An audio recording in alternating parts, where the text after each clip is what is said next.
what we've seen is around a 32% saving, which is pretty massive. And I think that it's a double-edged sword, because sometimes operationally you go into a property to get it ready for a guest and it's a cold winter's day, so you might whack up the heating and the guest might not check in for 2 or 3 hours. And actually that kind of temperature can get quite intense.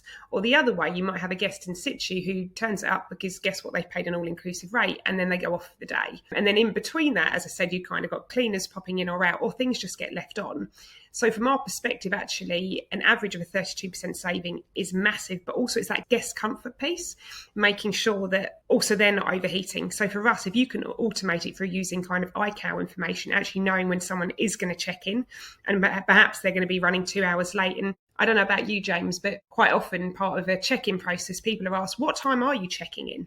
And I always ask, well, how useful is that information? Because what are you using it for?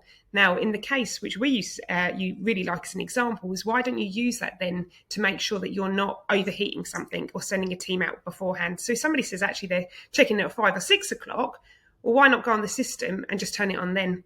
So it's getting rid of that old kind of programming or sending people out on the ground to do things and actually listen to what guests want and what would work for them, but also as a business really protecting your margins.